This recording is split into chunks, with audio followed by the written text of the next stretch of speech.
यो चाहिँ तपाईँको सिन ओसाका स्टेसन हो। यहाँबाट चाहिँ हामी सिनकान्सिन बुलेट ट्रेनमा चाहिँ सिनकान्सिनलाई बुलेट ट्रेन पनि भन्दछन्। बुलेट ट्रेनमा चाहिँ हामी टोकियो जाँदैछौँ। यो चाहिँ सिन ओसाकाको सिनकान्सिन स्टेसन पर्छ। अब हामी सिनकान्सिनको टिकट लिन जाँदैछौँ र त्यसपछि हामी टोकियो प्रस्थान गर्ने तर्खर गरिरहेका छौँ। सिनकान्सिन जाने बाटो चाहिँ अहिले यो सिनकान्सिनको टिकट अफिसमा छ।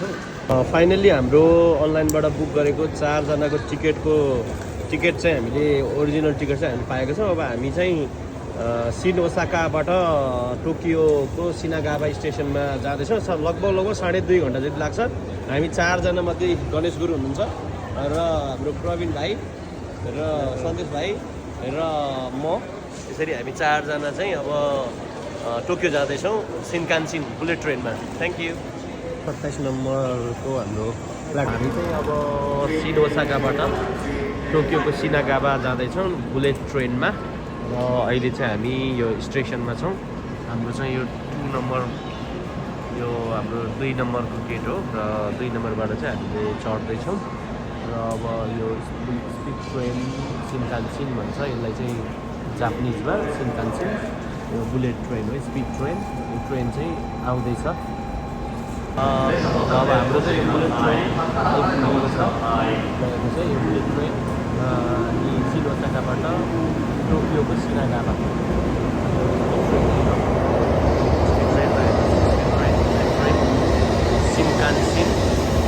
सिनकान्सिन भन्छ यसलाई। एकदमै स्पिड हुन्छ यहाँ। ओसाकाबाट टोकियो चाहिँ झन्डै 2 घन्टा 4-5 मिनटमा पुग्छ हामी। ट्रेन हामी चाहिँ यहाँबाट चढ्दैछौँ।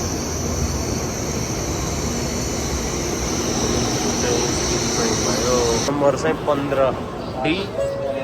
यो चाहिँ भित्रको हो। यो 15D 15ABCD। साथीहरू हामी चाहिँ अब सिन ओसाकाबाट टोकियोतिर बुलेट ट्रेनमा प्रस्थान गरेको छौँ। यो चाहिँ हाम्रो सिनकान्सिनभित्रको सिन हो। 285 भन्दा माथिको स्पिडमा कुदिरहेको छ र हाम्रो यो सिन ओसाकाबाट सिनागावा चाहिँ कति किलोमिटर? 580 किलोमिटरको दूरीमा रहेको छ र यो चाहिँ जम्मा 2 घन्टा 6 मिनटमा हामी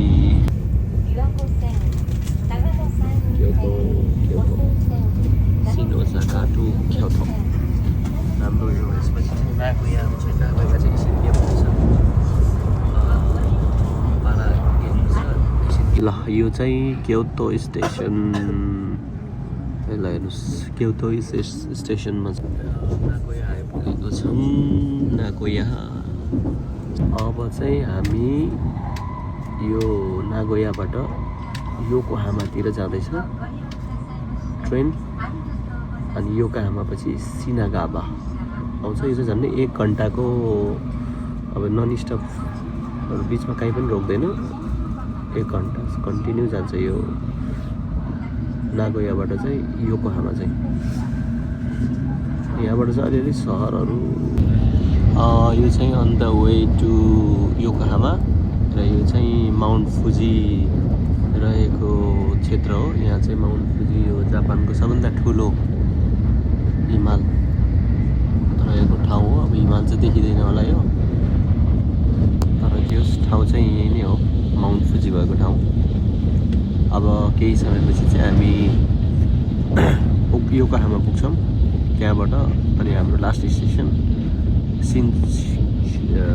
सिनागावा। अब चाहिँ योकोहामा आइपुगेका छौँ। अब यसपछि हाम्रो योकोहामा। ल फाइनली हामी चाहिँ सिनागावा आइपुगेका छौँ आफ्टर 2 hour 15 minutes को यो सिनकानसेनको यात्रा। यसरी हामीले अब बिट मार्दैछौँ। अब टोकियोको सिनागावा स्टेसन्समा आइपुगेका छौँ। सबैजनालाई धन्यवाद, हेर्नु होला, इन्जोय गर्नु होला भिडियो। हाम्रो दुईजना केटाहरू मेडलिस्टहरू, इन्टरनेसनल सिल्भर मेडलिस्टहरू पुरै। अनि यहाँ गणेश गुरु इन्टरनेसनल गोल्ड मेडलिस्ट। गेम सकाएर हामी चाहिँ अब सिनकानसेन बुलेट ट्रेनमा सिन ओसाकाबाट सिनागावा स्टेसन आइपुगेका छौँ। एकदम रमाइलो भयो। 2 घन्टा 15 मिनटको यो हाम्रो सफर रमाइलो भयो। एकदम झन्डै 280 किलोमिटर पर आवरको स्पिडमा यो ट्रेन कुदेको थियो। तर ट्रेनमा बस्दाखेरि एकदम कम्फर्टेबल फिल भयो, राम्रो रहेछ। ल तपाईँहरू पनि जापान आउनु भएको छ र आउँदै हुनुहुन्छ भने चाहिँ सिनकानसेनको यात्रा गर्नु होला। रमाइलो हुनेछ, राम्रो हुनेछ, आरामदायी हुनेछ। र बाटोमा विभिन्न यो ओसाकाबाट टोकियोसम्मको विभिन्न गाउँहरू पनि देख्न सक्नुहुनेछ। धन्यवाद सबैलाई, थ्याङ्क यू फर वाचिङ। ल अब हामी फाइनल्ली सिनागावा स्टेसन्समा आइपुगेका छौँ। धन्यवाद।